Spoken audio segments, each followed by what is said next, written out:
Friends, ಇವತ್ತು ಮತ್ತೊಂದು ಸುಂದರವಾಗಿರೋ water place ಕಡೆಗೆ ಹೊರಟಿದ್ದೀವಿ ನಾವು.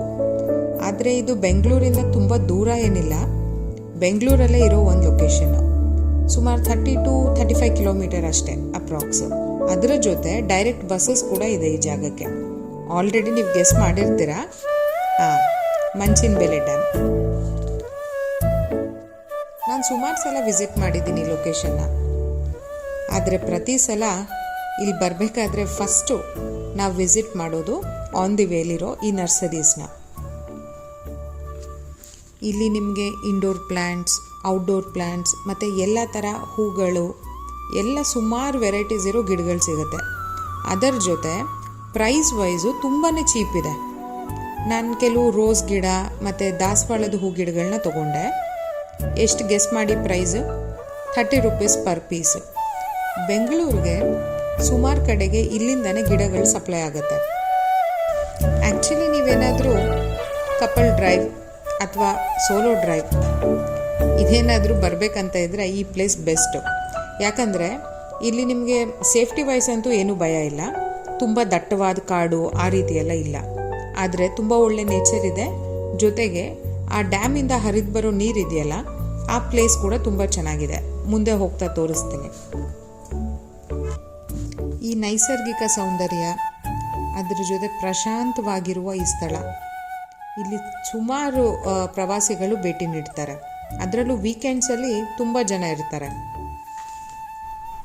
ಫ್ರೆಂಡ್ಸ್ ಜೊತೆ ಒಂದು ಶಾರ್ಟ್ ಟ್ರೆಕ್ಕಿಂಗ್ ಪ್ಲ್ಯಾನ್ ಮಾಡೋದಕ್ಕೂ ಬೆಸ್ಟ್ ಪ್ಲೇಸ್ ಇದು. ಈ ಅಣೆಕಟ್ಟನ್ನು ನೀವು ಸೂಕ್ತವಾದ ಸಮಯ ಯಾವುದು ಭೇಟಿಯಾಗೋಕ್ಕೆ ಅಂದರೆ ಅಕ್ಟೋಬರ್ ಅಥವಾ ಮಾರ್ಚ್. ಸುಮಾರು 1.5 ವರ್ಷ ಮುಂಚೆ ತುಂಬ ಹೆವಿ ಮಳೆ ಬಂದು ಈ ಅರ್ಕಾವತಿ ನದಿಯ ಮೇಲೆ ಬಿಲ್ಡ್ ಆಗಿದ್ದ long bridge, almost 200 metre bridge ಇತ್ತು. 50 ವರ್ಷ ಹಳೇದದು, ಅದು ಕೊಲ್ಯಾಪ್ಸ್ ಆಗೋಯ್ತು. ಬಟ್ ಅದು ಈಗಲೂ ಕನ್ಸ್ಟ್ರಕ್ಟ್ ಆಗಿಲ್ಲ, ಹಾಗೇ ಇದೆ ನೋಡಿ.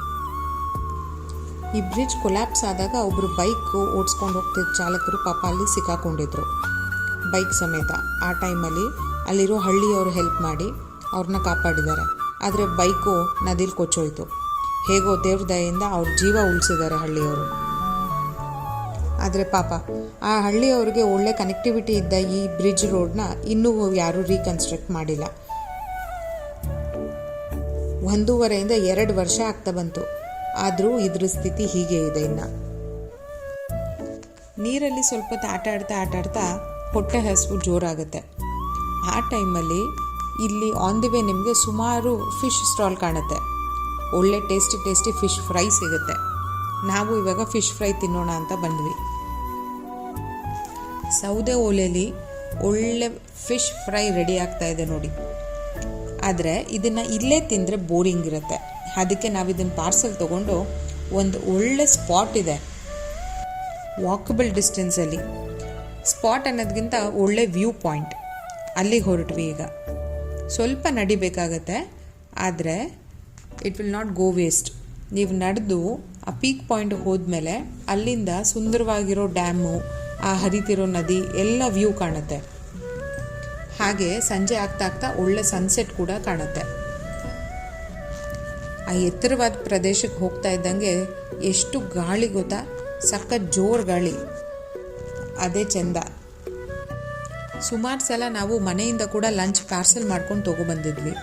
ಕೆಲವು ಸಲ ಲಂಚ್ ರೆಡಿ ಮಾಡೋಕ್ಕೆ ಟೈಮ್ ಆಗದೆ ಇದ್ದಾಗ ಆನ್ ದಿ ವೇ ಬರ್ತಾ ಕೆಲವು ಐಟಮ್ನ ಪಾರ್ಸಲ್ ತೊಗೊಂಡು ಇಲ್ಲಿ ಬಂದು ಕೂತ್ಕೊಂಡು ಇಲ್ಲಿರೋ ನೇಚರ್ ನೋಡ್ತಾ ಊಟ ಮಾಡಲಿಕ್ಕೆ ತುಂಬ ಚೆನ್ನಾಗಿರುತ್ತೆ. ನೀವು ಮಕ್ಕಳ ಜೊತೆ ಅಥವಾ ಫ್ರೆಂಡ್ಸ್, ಫ್ಯಾಮಿಲಿ ಎಲ್ಲರೂ ಯಾರು ಬೇಕಾದರೂ ಬಂದು ಹೀಗೆ ಒಂದು ಪಿಕ್ನಿಕ್ ಸ್ಪಾಟ್ ಥರ ಟೈಮ್ ಸ್ಪೆಂಡ್ ಮಾಡ್ಬೋದು. ಎಷ್ಟೋ ಸಲ ಅನಿಸುತ್ತೆ ಬೆಂಗಳೂರು ಟ್ರಾಫಿಕ್ಕಿಂದ ದೂರವಾಗಿ ಕಾಮಾಗಿರೋ ಪ್ಲೇಸ್ಗೆ ಹೋಗೋಣ ಅಂತ. ಬಟ್ ಆದರೆ ಪ್ರತಿ ಸಲ ಹೋಗೋಕ್ಕೆ ಬರೋ ಜರ್ನಿ ಟೈಮಿಂಗ್ಸ್ ಬಗ್ಗೆ ಯೋಚನೆ ಮಾಡಿದ್ರೇ ಸುಸ್ತಾಗುತ್ತೆ. ಆ ಥರ ಟೈಮಲ್ಲಿ ಈ ಥರ ನಿಯರ್ ಬೈ ಇರೋ ಪ್ಲೇಸಿಗೆ ಹೋಗೋದು ಬೆಸ್ಟು. ಅರೌಂಡ್ 1 hour ಜರ್ನಿ ಮಾಡ್ಕೊಂಡು ಬನ್ನಿ, ಒಳ್ಳೆ ಟೈಮ್ ಸ್ಪೆಂಡ್ ಮಾಡಿ ಆ ನಂತರ ನೀವು ಮತ್ತೆ ರಿಟರ್ನ್ ಆಗ್ಬೋದು. ತುಂಬ ಲಾಂಗ್ ಜರ್ನಿ ಥರ ನಿಮಗೆ ಟಯರ್ಡೂ ಆಗೋಲ್ಲ, ಪ್ಲಸ್ ನೇಚರ್ ಕೂಡ ನೀವು ಸವಿಬೋದು. ವಿಡಿಯೋ ಇಷ್ಟ ಆಯ್ತು ಅನ್ಕೋತೀನಿ. ಇಷ್ಟ ಆಗಿದ್ರೆ please like, share and comment. Next ವಿಡಿಯೋಗೆ ಸಿಗೋಣ. Bye friends.